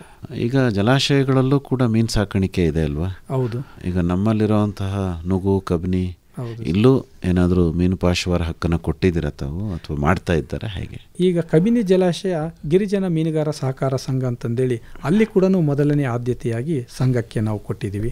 ಅವರು ವಾರ್ಷಿಕವಾಗಿ ಗುತ್ತಿಗೆ ಮೊತ್ತವನ್ನು ಪಾವತಿ ಮಾಡಿಕೊಂಡು ಅದರಲ್ಲಿರ್ತಕ್ಕಂಥ ಮೀನುಗಾರ ಸದಸ್ಯರುಗಳೇ ಈ ಒಂದು ಚಟುವಟಿಕೆಯನ್ನು, ಮೀನು ಹಿಡಿತಕ್ಕಂಥ ಚಟುವಟಿಕೆಯನ್ನು ಮತ್ತು ಕಾವಲು ಕಾಯ್ತಕ್ಕಂಥ ಚಟುವಟಿಕೆಯನ್ನು ಮಾಡ್ಕೊಳ್ತಾರೆ. ಹಿಡಿದಂಥ ಮೀನನ್ನು ಅವರು ಜಿಲ್ಲಾ ಮಟ್ಟದಕ್ಕೆ, ತಾಲೂಕು ಮಟ್ಟ, ಇತರೆ ಒಂದು ಭಾಗಗಳಿಗೆ ಅವರು ಸಾಗಾಣಿಕೆಯನ್ನು ಮಾಡ್ತಕ್ಕಂಥದ್ದು. ಮತ್ತು ಅದರಿಂದ ಬರ್ತಕ್ಕಂಥ ಒಂದು ಲಾಭವನ್ನು ವರ್ಷದ ಕೊನೆಯಲ್ಲಿ ಯಾವುದೇ ಮೀನುಗಾರ ಸಹಕಾರ ಸಂಘಗಳು ಬರ್ತಕ್ಕಂಥ ತಮ್ಮ ಒಂದು ಲಾಭಾಂಶವನ್ನು ಡಿವಿಡೆಂಟ್ ಆಗಿ ಅವರು ಸದಸ್ಯರಿಗೆ ವಿತರಣೆಯನ್ನು ಮಾಡಬೇಕು. ಇದನ್ನು ಸಹಕಾರ ಇಲಾಖೆಯವರು ಕೂಡ, ಕೋಆಪರೇಟಿವ್ ಡಿಪಾರ್ಟ್ಮೆಂಟ್ ಇದೆ, ಅವರು ಕೂಡ ಇದನ್ನು ಅಬ್ಸರ್ವ್ ಮಾಡ್ತಾರೆ. ಮತ್ತು ಆಡಿಟ್ನಲ್ಲೂ ಕೂಡ ಈಗ ಎಷ್ಟು ಬಂದಿರತಕ್ಕಂಥ ಲಾಭಾಂಶವನ್ನು ಅವರು ವಿತರಣೆ ಮಾಡಿದಾರಿಲ್ಲ ಅಂತಕ್ಕಂಥದ್ದು ಕೂಡ ವರ್ಷದ ಕೊನೆಯಲ್ಲಿ ಆಡಿಟಲ್ಲಿ ಕೂಡ ಗೊತ್ತಾಗ್ತದೆ. ಮಂಜುನಾಥ್ ಅವರೇ, ಈಗ ವೈಯಕ್ತಿಕವಾಗಿ ಮೀನು ಸಾಕಾಣಿಕೆಯನ್ನು ಮಾಡುವಂಥವ್ರು ಅವರ ಜಮೀನಿನಲ್ಲಿ ಕೊಳಗಳನ್ನು ನಿರ್ಮಾಣ ಮಾಡಿಕೊಂಡು ಮೀನು ಸಾಕಾಣಿಕೆಯನ್ನು ಕೈಗೊಳ್ತಾರೆ. ಹೌದು. ಈಗ ಅಂಥವರು ನಿಮ್ಮ ಇಲಾಖೆಯಿಂದ ಸೌಲಭ್ಯವನ್ನು ಪಡಿಬೇಕು ಅಂದರೆ ಏನು ಮಾಡಬೇಕು? ನಾವು ಈಗ ಪ್ರಧಾನಮಂತ್ರಿ ಮತ್ಸ್ಯ ಸಂಪದ ಯೋಜನಾ ಅಂತಕ್ಕಂಥ ಈ ಒಂದು ಕೇಂದ್ರ ಪುರಸ್ಕೃತ ಯೋಜನೆಯ ಆದರೆ ನಾವು ಒಂದು ಪೇಪರಲ್ಲಿ ನೋಟಿಫಿಕೇಷನನ್ನು ಮಾಡ್ತೀವಿ. ಯಾರಿಗೆ ಆಸಕ್ತಿ ಇದೆ ಅವರು ಈ ಅರ್ಜಿಯನ್ನು ಇಂಥ ತಾರೀಖೊಳಗೆ ಸಂಬಂಧಪಟ್ಟಂಥ ತಾಲೂಕು ಮಟ್ಟದ ಕಚೇರಿಗಳಿಗೆ ಕೊಡಬೇಕು ಅಂತಂದೇಳಿ ಪೇಪರ್ ನೋಟಿಫಿಕೇಷನ್ ಮಾಡಿ ಆದ ನಂತರದಲ್ಲಿ ಬರ್ತಕ್ಕಂಥ ಅರ್ಜಿಗಳನ್ನು ನಾವು ಒಂದು ಜಿಲ್ಲಾ ಮಟ್ಟದಲ್ಲಿ ಆಯ್ಕೆ ಸಮಿತಿ ಅಂತ ಇದೆ, ಅದು ಮಾನ್ಯ ಜಿಲ್ಲಾಧಿಕಾರಿಗಳ ಅಧ್ಯಕ್ಷತೆಯಲ್ಲಿ ನಡೀತಕ್ಕಂಥದ್ದು. ಅಲ್ಲಿ ನಾವು ಬಂದಿರತಕ್ಕಂಥ ಅರ್ಜಿಗಳು ಅಂದರೆ ನಮ್ಮ ಗುರಿಗಿಂತ ಹೆಚ್ಚು ಬಂದಿದ್ದಲ್ಲಿ ನಾವೇನು ಮಾಡ್ತೀವಿ, ಒಂದು ಲಾಟ್ರಿ ಮೂಲಕವಾಗಿ ಆಯ್ಕೆ ಮಾಡಬೇಕಾಗ್ತದೆ.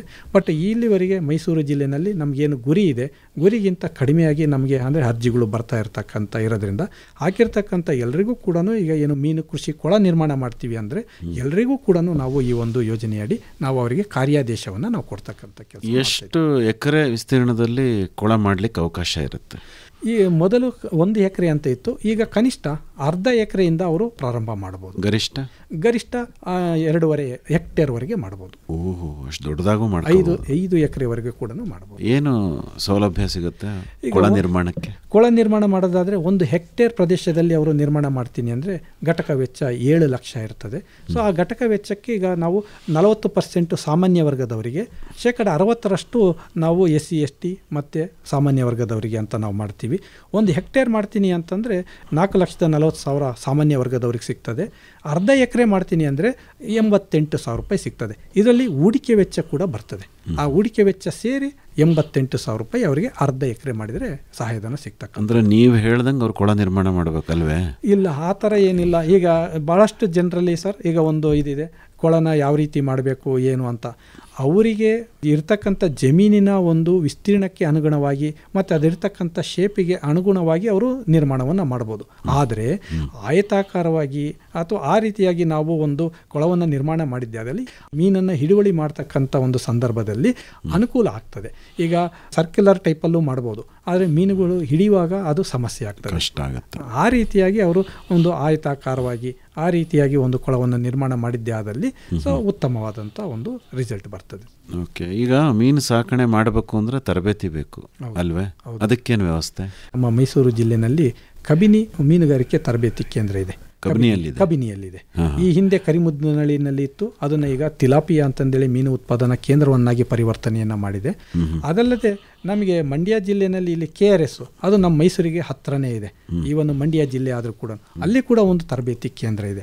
ಅಲ್ಲಿ ಈಗ ಆಸಕ್ತ ಮೀನುಗಾರರು ಅರ್ಜಿಗಳನ್ನು ಸಲ್ಲಿಸಿದ್ದೇ ಆದಲ್ಲಿ ಕನಿಷ್ಠ ಪಕ್ಷ 25ರಿಂದ 40 ಜನ ಸಂಖ್ಯೆಯಲ್ಲಿ ಫಲಾನುಭವಿಗಳಾದಾಗ ಅವರು ಒಂದು ತರಬೇತಿಯನ್ನು ಆಯೋಜನೆಯನ್ನು ಮಾಡ್ತಾರೆ. ಇದು ನಿರಂತರವಾಗಿರಲ್ವ ತರಬೇತಿ? ನಿರಂತರವಾಗಿ ಇರೋದಿಲ್ಲ ಸರ್, ವರ್ಷದಲ್ಲಿ ಒಂದು 2 ಬ್ಯಾಚ್ 3 ಬ್ಯಾಚ್ ಈ ರೀತಿ ಇರ್ತದೆ. ನಿಮ್ಮ ತರಬೇತಿ ಕೇಂದ್ರದಲ್ಲಿ ಸೌಲಭ್ಯ ಏನಿದೆ? ಅಲ್ಲೇ ಉಳ್ಕೋಬೇಕು ಅವರು ಹೇಗೆ? ಈಗ ವಾಸ್ತವ್ಯ ಕೂಡ ವ್ಯವಸ್ಥೆ ಇದೆ, ಮತ್ತೆ ಅಡಿಗೆ ಮಾಡಿಕೊಂಡು ಊಟ ಮಾಡಲಿಕ್ಕೂ ಕೂಡ ವ್ಯವಸ್ಥೆ ಇದೆ, ಶೌಚಾಲಯದ ವ್ಯವಸ್ಥೆ ಎಲ್ಲ ಇದೆ. ಈಗೆಲ್ಲರೂ ಕೂಡ ವೆಹಿಕಲ್ ಎಲ್ಲ ಇಟ್ಕೊಂಡಿರೋದ್ರಿಂದ ಹತ್ತಿರದಲ್ಲಿರ್ತಕ್ಕಂಥವ್ರು ಸಂಜೆ ಪಾಠ ಎಲ್ಲ ಮುಗಿದ ತಕ್ಷಣ ವಾಪಸ್ ಹೋಗಿ ಬರ್ತಕ್ಕಂಥದ್ದು ಕೂಡ ಮಾಡ್ತಿದ್ದಾರೆ. ಇನ್ನು ಕೆಲವರು ದೂರದಿಂದ ಬರ್ತಕ್ಕಂಥವ್ರು ಉಳಿದುಕೊಳ್ತಕ್ಕಂಥ ವ್ಯವಸ್ಥೆ ಕೂಡ. ಅವಧಿ ಎಷ್ಟು ತರಬೇತಿದು? ಈಗ 3 ದಿವಸದಿಂದ 7 ದಿವಸದವರೆಗೆ ಈಗ ಮಾಡ್ತಿದ್ವಿ. ಅಲ್ಪಾವಧಿ ತರಬೇತಿ ಇದೆ, ಮತ್ತೆ ದೀರ್ಘಾವಧಿ ತರಬೇತಿಗಳಿದ್ದಾವೆ. ದೀರ್ಘಾವಧಿ ತರಬೇತಿಗಳು ಇತ್ತೀಚಿನ ದಿನಗಳಲ್ಲಿ ಈಗ ನಾವು ಕಂಡಕ್ಟ್ ಮಾಡ್ತಾ ಇಲ್ಲ. 3 ದಿನ 7 ದಿನ ಈ ರೀತಿಯಾಗಿ ನಾವು ತರಬೇತಿಗಳನ್ನು ಕಂಡಕ್ಟ್ ಮಾಡ್ತಾ ಇದ್ದೇವೆ. ಇತ್ತೀಚೆಗೆ ಈ ತಿಲಾಪಿಯಾ ಮೀನು ಸಾಕಾಣಿಕೆ ಬಗ್ಗೆ ಹೆಚ್ಚು ಪ್ರಚಾರ ಬರ್ತಾ ಇದೆ. ತಾವೇ ಹೇಳಿದ ಹಾಗೆ ಕರಿಮುದ್ನಳ್ಳಿನಲ್ಲಿ ಇದರ ಉತ್ಪಾದನಾ ಕೇಂದ್ರವನ್ನೇ ಮಾಡಿಬಿಟ್ಟಿದ್ದೀರಿ. ಏನು ಸರ್ ಇದು, ಯಾಕೆ ಇದಕ್ಕೆ ಇಷ್ಟೊಂದು ವಿಶೇಷ? ಸರ್, ಈಗ ಇಲ್ಲಿವರೆಗೆ ಭಾರತೀಯ ದೊಡ್ಡಗೆಂಡೆ ಜಾತಿ ಮೀನುಗಳನ್ನು ಮಾತ್ರ ನಾವು ಉತ್ಪಾದನೆಯನ್ನು ಮಾಡ್ತಾ ಇದ್ವಿ ಮತ್ತು ಸಾಕಾಣಿಕೆಯನ್ನು ಕೂಡ ಮಾಡ್ತಾ ಇದ್ವಿ. ಇದು ವರ್ಷಕ್ಕೆ 1.5 kg ಬೆಳವಣಿಗೆ ಆಗ್ತಿತ್ತು ಭಾರತೀಯ ದೊಡ್ಡಗೆಂಡೆ ಜಾತಿ ಮೀನುಗಳು. ಆದರೆ ಈ ಒಂದು ತಿಲಾಪಿಯಾ ಅಂತಕ್ಕಂಥ ಒಂದು ಜಾತಿ ಇದು ವರ್ಷಕ್ಕೆ 2ರಿಂದ 3 ಬೆಳೆಗಳನ್ನು ಕೂಡ ನಾವು ತಗೊಳ್ಬೋದು. ಹಾಗಾಗಿ ರೈತರಿಗೆ ಇದು ಅನುಕೂಲಕರ. ಒಂದು 3ರಿಂದ 4 ತಿಂಗಳಿಗೆ 400 ಗ್ರಾಮ್ ಅಷ್ಟು ಬೆಳವಣಿಗೆ ಆದರೆ ಕೂಡ ಇದಕ್ಕೆ ಮಾರುಕಟ್ಟೆನಲ್ಲಿ ಉತ್ತಮವಾದಂಥ ಬೇಡಿಕೆ ಇದೆ. ಇದನ್ನು ಏನು ಮಾಡ್ತೀವಿ ಅಂದರೆ ಬೋನ್ಲೆಸ್ ಕೂಡ ಇದನ್ನು ಮಾಡ್ತಕ್ಕಂಥದ್ದು. ಇವತ್ತೇನು ಬೋನ್ಲೆಸ್ ಸಿಗ್ತಾ ಇದೆ ಅದು ಹೆಚ್ಚಿನದಾಗಿ ಈ ಒಂದು ತಿಲಾಪಿಯದ್ದು. ಹಾಗಾಗಿ ವರ್ಷಕ್ಕೆ 2ರಿಂದ 3 ಬೆಳೆ ಒಂದು ಬೆಳೀತಕ್ಕಂಥ ಒಂದು ಅವಕಾಶ ಇರೋದ್ರಿಂದ ರೈತರು ಇದನ್ನು ಹೆಚ್ಚಿನದಾಗಿ ಬೆಳೀತಾ ಇದ್ದಾರೆ ಸರ್. ಅಂದರೆ ಇದರಿಂದ ಆದಾಯ ಸಾಕಷ್ಟಿದೆ ಅಂತ? ಇದರಿಂದ ಹೆಚ್ಚಿನ ಒಂದು ಆದಾಯ ಕೂಡ ಇದೆ. ಜೊತೆಯಲ್ಲಿ ಈಗ ಕಡಿಮೆ ಜಾಗ ಇದ್ದರೂ ಕೂಡ ಇದನ್ನು ಬೆಳವಣಿಗೆಯನ್ನು ಮಾಡ್ಬೋದು. ಹೆಚ್ಚಿನ ಸಾಂದ್ರತೆಯನ್ನು ನಾವು ಹಾಕಿ ಇದನ್ನು ಬೆಳೆಸ್ಬೋದು ಒಂದು ಕೊಳದಲ್ಲಿ. ಮಂಜುನಾಥ್ ಅವರೇ, ಜಲಾಶಯಗಳಲ್ಲಿ ಪಂಜರದಲ್ಲಿ ಮೀನನ್ನು ಕೃಷಿ ಮಾಡುವಂತಹ ತಾಂತ್ರಿಕತೆಯನ್ನು ಅಭಿವೃದ್ಧಿಪಡಿಸಿದ್ರಿ. KRS ಅಲ್ಲಿ ಭಾಳ ಚೆನ್ನಾಗೇ ಇದು ನಡೀತಾ ಇದೆ. ಬೇರೆ ಜಲಾಶಯಗಳಲ್ಲೂ ಇದು ಅನುಷ್ಠಾನ ಆಗಿದೆಯಾ ಅಥವಾ ಮುಂದಿನ ದಿನದಲ್ಲಿ ಆಗುತ್ತಾ ಹೇಗೆ? ಇಲ್ಲ, ನಮ್ಮಲ್ಲಿ ಇರ್ತಕ್ಕಂಥದ್ದು ಸರ್ ಕಬಿನಿ ಮತ್ತು ನುಗು ಜಲಾಶಯ ಇದೆ. ಈಗ ಅದಕ್ಕೆ ಒಂದು ಪೂರಕವಾದಂಥ ವಾತಾವರಣ ಇರಬೇಕಾಗ್ತದೆ. ಏನು ಆಳ ಇರ್ಬೋದು, ಮತ್ತು ಗಾಳಿಯ ವೇಗ ಹೊಡೆತಕ್ಕೆ ತಡಿತಕ್ಕಂಥದ್ದು ಇರಬೇಕಾಗ್ತದೆ. ಸೊ ಅದನ್ನು ಪರೀಕ್ಷೆ ಮಾಡಿದಾಗ KRS ಭಾಳಷ್ಟು ಸೂಕ್ತವಾಗಿದೆ ಅಂತಂದೇಳಿ ಕಂಡು ಬಂದಿದ್ದರಿಂದ ಅಲ್ಲಿ ಹೆಚ್ಚಿನದಾಗಿ ಅಲ್ಲಿ ಒಂದು ಪಂಜರದಲ್ಲಿ ಮೀನು ಕೃಷಿಯನ್ನು ಕೈಗೊಳ್ಳಲಾಗ್ತಾ ಇದೆ. ಎರಡನೆಯದಾಗಿ ನಾವು ಕಬಿನಿಯಲ್ಲಿ ಕೈಗೊಳ್ಳಬಹುದು, ಬಟ್ ಇದಕ್ಕೆ ಯಾವುದೇ ರೀತಿಯಾದಂಥ ಗುರಿ ಅಥವಾ ಅನುದಾನ ಬಂದಿಲ್ಲದೆ ಇರೋದ್ರಿಂದ ನಾವು ಇದನ್ನು ಅನುಷ್ಠಾನಗೊಳಿಸಲಾಗಿದೆ. ಈ KRS ಅಲ್ಲಿ ನಡೀತಾ ಇರೋ ಚೆನ್ನಾಗೇ ನಡೀತಾ ಇದೆಯಾ? KRS ಅಲ್ಲಿ ನಡೀತಾ ಇದೆ ಸರ್. ಈಗ ಮಂಜುನಾಥ್ ಅವರೇ, ಮೀನು ಕೃಷಿ ಅಂದಮೇಲೆ ಮೀನಿನ ತಳಿಗಳ ಬಗ್ಗೆ ತುಂಬ ಮಾತಾಡ್ತೀವಿ ಅಲ್ವಾ? ತಳಿಗಳಲ್ಲಿ ಏನಾದರೂ ಸುಧಾರಣೆ ಆಗಿದೆಯಾ? ಈಗ ಇತ್ತೀಚಿನ ದಿನಗಳಲ್ಲಿ ತಾವು ಈಗ ಅಷ್ಟೇ ಕೇಳಿದಂತೆ ಗಿಫ್ಟ್ ತಿಲಾಪಿಯಾ ಅಂತಂದೇಳಿ ಜೆನೆಟಿಕಲಿ ಇಂಪ್ರೂವ್ಡ್ ಫಾರ್ಮ್ ತಿಲಾಪಿಯಾ ಅದು ನಮ್ಮ ಕರಿಮುದ್ನಳ್ಳಿನಲ್ಲಿ ಇರ್ತಕ್ಕಂಥದ್ದು. ಈ ಒಂದು ಕರಿಮುದ್ನಳ್ಳಿನಲ್ಲಿ ಏನು ಪ್ರೊಡಕ್ಷನ್ ಮಾಡ್ತಾ ಇದ್ವಿ, ತಿಲಾಪಿಯಾ ಹೆಚ್ಚಿನದಾಗಿ ಉತ್ತಮವಾಗಿ ಬೆಳವಣಿಗೆ ಆಗ್ತಾ ಇರತಕ್ಕಂಥ ಒಂದು ತಳಿಯಾಗಿದೆ. ಅದಲ್ಲದೆ ಮರಲ್ಸ್ ಅಂತಂದೇಳಿ ಈಗ ನಾವು ಏನು ಹಿಂದೆ ನದಿ ಭಾಗಗಳಲ್ಲಿ ಮಾತ್ರ ಸಿಗ್ತಾ ಇತ್ತು ಅಂಥ ಒಂದು ತಳಿಯನ್ನು ನಾವು ಈಗ ಅಭಿವೃದ್ಧಿಯನ್ನು ಪಡಿಸ್ತಾ ಇದ್ದೇವೆ. ರೈತರು ಈಗ ಇತ್ತೀಚಿನ ದಿನಗಳಲ್ಲಿ ತಿಲಾಪಿಯಾ ಮತ್ತು ಮರಲ್ಸಿಗೆ ಹೆಚ್ಚಿನದಾಗಿ ಏನು ಸ್ವಂತ ಒಂದು ಕೊಳಗಳನ್ನು ನಿರ್ಮಾಣ ಮಾಡಿಕೊಂಡಿದ್ದಾರೆ ಅಂಥ ಕೊಳಗಳಲ್ಲಿ ಈ ಒಂದು ತಳಿಗಳನ್ನು ಹೆಚ್ಚಾಗಿ ಸಾಕಾಣಿಕೆಯನ್ನು ಮಾಡ್ತಿದ್ದಾರೆ. ಇದರಿಂದ ವೇಗವಾಗಿ ಬೆಳವಣಿಗೆ ಕೂಡ ಆಗ್ತಾ ಇದೆ ಮತ್ತು ಮಾರುಕಟ್ಟೆನಲ್ಲೂ ಕೂಡ ಇವರಿಗೆ ಹೆಚ್ಚಿನ ಒಂದು ಬೇಡಿಕೆ ಇರೋದ್ರಿಂದ ಹೆಚ್ಚಿನ ರೈತರಿಗೆ ಆದಾಯ ಬರ್ತಕ್ಕಂಥ ಒಂದು ವ್ಯವಸ್ಥೆ ಆಗ್ತಾ ಇದೆ ಸರ್. ಅಲಂಕಾರಿಕ ಮೀನು ಕೃಷಿ ಬಗ್ಗೆ ಸ್ವಲ್ಪ ಹೇಳಿ ಮಾಹಿತಿ. ಇತ್ತೀಚಿನ ದಿನಗಳಲ್ಲಿ ಅಲಂಕಾರಿಕ ಮೀನು ಕೃಷಿಯನ್ನು ಕೂಡ ಮಾಡ್ತಾ ಇದ್ದಾರೆ. ಇದು ನಮ್ಮ ರೈತರು ಮನೆಯ ಹಿತ್ತಲಿನಲ್ಲಿ ಜಾಗ ಇದ್ದರೂ ಕೂಡ ಇದನ್ನು ನಾವು ಅಲಂಕಾರಿಕ ಮೀನು ಕೃಷಿಯನ್ನು ಕೈಗೊಳ್ಳಬಹುದು. ಇವು ಅಂತಂದರೆ ನಮ್ಮಲ್ಲಿ ವಾಣಿಜ್ಯವಾಗಿ ಏನು ಬ್ಯಾಂಕ್ಸ್ ಇರ್ಬೋದು, ಕಚೇರಿಗಳಿರ್ಬೋದು, ಅಥವಾ ಮನೆಗಳಲ್ಲಿ ಅಕ್ವೇರಿಯಮನ್ನು ಇಟ್ಟು ಇದನ್ನು ಮಾಡ್ತಕ್ಕಂಥದ್ದು. ಸೊ ಮೈಸೂರಿನ ನಗರ ಪ್ರದೇಶ ಆಗಿರ್ತಕ್ಕಂಥ ನಗರ ಪ್ರದೇಶಗಳಲ್ಲಿ ಈ ಒಂದು ಅಕ್ವೇರಿಯಂ ಮೀನುಗಳ ಒಂದು ಮಾರಾಟ ಹೆಚ್ಚಿನದಾಗಿದೆ. ಅದು ಬಿಟ್ಟರೆ ಇನ್ನು ಬೇರೆ ಇಂಟೀರಿಯರ್ ಇರ್ತಕ್ಕಂಥ ಸ್ಥಳಗಳಲ್ಲಿ ತಾಲೂಕು ಮಟ್ಟಗಳಲ್ಲಿ ಅಲ್ಲಿ ಸ್ವಲ್ಪ ಕಡಿಮೆ ಇದೆ. ಸೊ ಹಾಗಾಗಿ ಮುಂದಿನ ದಿನಗಳಲ್ಲಿ ಇದು ಏನು ಅಕ್ವೇರಿಯಂ ಮೀನುಗಳ ಉತ್ಪಾದನೆ ಇರ್ಬೋದು, ಮಾರುಕಟ್ಟೆ ಇರ್ಬೋದು, ಸ್ವಲ್ಪ ಸುಧಾರಣೆ ಆಗ್ತದೆ ಅಂತಕ್ಕಂಥದ್ದು ನನ್ನ ಅಭಿಪ್ರಾಯ. ಮೀನು ಸಾಕಾಣಿಕೆಯಲ್ಲಿ ಏನಾದರೂ ಹೊಸ ತಾಂತ್ರಿಕತೆಗಳು ಬಂದಿದೆಯಾ? ಇತ್ತೀಚಿನ ದಿನಗಳಲ್ಲಿ ಟಾರ್ಪಾಲ್ ಹಾಕಿಬಿಟ್ಟು ನಾವು ಮಾಡ್ತಕ್ಕಂಥದ್ದು ಬಯೋಫ್ಲಾಕ್ ಸಿಸ್ಟಮ್ಮು. ಈ ಹೆಚ್ಚಿನ ನೀರಿನ ಅವಶ್ಯಕತೆ ಇರೋದಿಲ್ಲ. ಈಗ ನೀರು ಭೂಮಿಯೆಲ್ಲ ಕುಡಿತದೆ ಅಂತಂದೇಳಿ ಇಂಗಿ ಹೋಗ್ತದೆ ಅಂತ ಸಮಸ್ಯೆ ಇಲ್ಲ. ಆ ರೀತಿಯಾಗಿ RAS ಅಂತಕ್ಕಂಥ ರೀಸರ್ಕ್ಯುಲೇಟರಿ ಅಕ್ವಾಕಲ್ಚರ್ ಸಿಸ್ಟಮ್ಮು ಇವು ಅತ್ಯಾಧುನಿಕ ತಂತ್ರಜ್ಞಾನವನ್ನು ಅಳವಡಿಸ್ಕೊಂಡು ಬಂದಿರತಕ್ಕಂಥ ಯೋಜನೆ ಆಗಿರ್ತದೆ. ಈ ಹಿಂದೆ ನಾವು ಬರೀ ಮಣ್ಣಿನಲ್ಲಿ ಕೊಳ ಬದು ನಿರ್ಮಾಣ ಮಾಡಿಬಿಟ್ಟು ಸಾಕಾಣಿಕೆಯನ್ನು ಮಾಡ್ತಕ್ಕಂಥದ್ದು, ಅದಕ್ಕೆ ಹೆಚ್ಚಿನ ನೀರಿನ ಅವಶ್ಯಕತೆ ಬೇಕಾಗಿತ್ತು.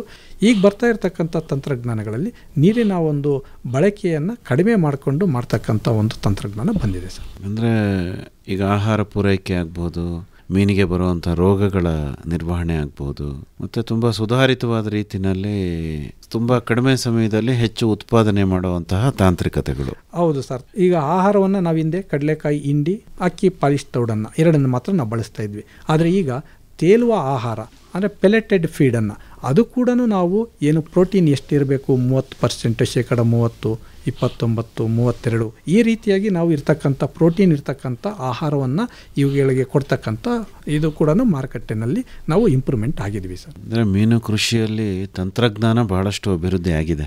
ಖಂಡಿತ. ಆದರೆ ಅಳವಡಿಕೆ ಹೆಚ್ಚಿನ ಪ್ರಮಾಣದಲ್ಲಿ ಆಗ್ತಿಲ್ಲ. ಆದರೆ ಆಗಬೇಕು ಅಲ್ವೇ? ಅಂದರೆ ಪ್ರತಿಯೊಬ್ಬ ಸಮಗ್ರ ಕೃಷಿಕನೂ ಕೂಡ ಮೀನು ಕೃಷಿಯನ್ನು ಕೈಗೊಳ್ಳಬೇಕು. ವಿಶೇಷವಾಗಿ ಇವತ್ತು ಕೃಷಿ ಇಲಾಖೆ ಕೃಷಿ ಭಾಗ್ಯ ಯೋಜನೆ ಅಡಿನಲ್ಲಿ ಸಣ್ಣ ಸಣ್ಣ ಕೊಳಗಳನ್ನು ನಿರ್ಮಾಣ ಮಾಡಿಕೊಡ್ತಾ ಇದೆ. ಅಲ್ಲಿ ಟಾರ್ಪಾಲಿನ್ಗಳನ್ನು ಹಾಕ್ಬಿಟ್ಟಿರ್ತಾರೆ. ಅಂಥದ್ರಲ್ಲೂ ಮೀನು ಸಾಕ್ಬೋದಾ ಮಂಜುನಾಥ್ ಅವರೇ? ಖಂಡಿತ ಸರ್. ಇಲ್ಲಿ ಏನಾಗ್ತದೆ, ಟಾರ್ಪಾಲಿನ್ ಹಾಕಿ ನಾವು ಸಾಕಾಣಿಕೆಯನ್ನು ಮಾಡಬಹುದು. ಆದರೆ ಬೆಳವಣಿಗೆಯಲ್ಲಿ 50% ನಮಗೆ ಕುಂಠಿತ ಆಗ್ತದೆ.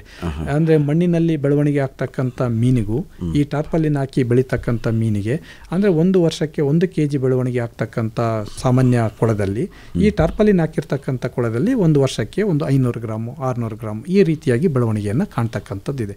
ಈಗ ಕೃಷಿ ಹೊಂಡಗಳು, ಬಾವಿಗಳು ಅಂಥದಕ್ಕೆಲ್ಲ ನಾವು ಉಚಿತವಾಗಿ ಮೀನುಮರಿಗಳನ್ನು ಕೊಡ್ತಕ್ಕಂಥ ಯೋಜನೆಯನ್ನು ಕೂಡ ನಾವು ಮಾಡ್ಕೊಂಡಿದ್ದೀವಿ.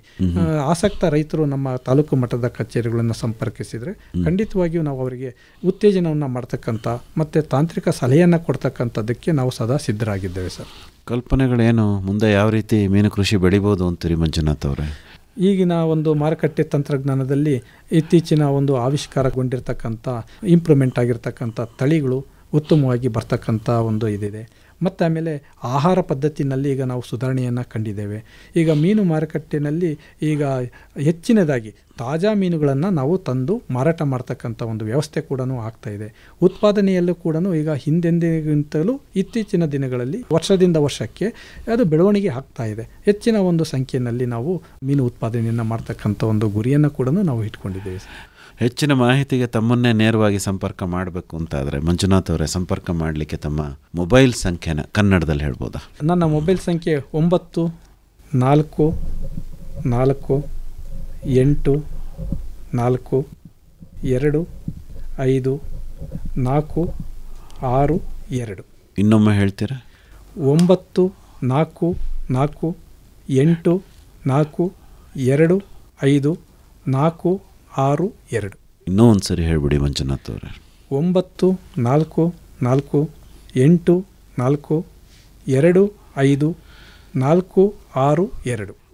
ಒಳ್ಳೆಯದು ಮಂಜುನಾಥ್ ಅವರೇ. ಇದುವರೆಗೂ ಮೀನುಗಾರಿಕಾ ಇಲಾಖೆಯಿಂದ ದೊರೆಯುವಂತಹ ಸೌಲಭ್ಯಗಳು ಹಾಗೆ ಮೀನು ಕೃಷಿಯ ಪ್ರಾಮುಖ್ಯತೆ ಇದಕ್ಕೆ ಸಂಬಂಧಪಟ್ಟಂತೆ ಬಹಳ ಉಪಯುಕ್ತವಾದ ಮಾಹಿತಿ ನೀಡಿದ್ರಿ. ವಂದನೆಗಳು. ನಮಸ್ಕಾರ. Thank you sir. ನಮಸ್ಕಾರ.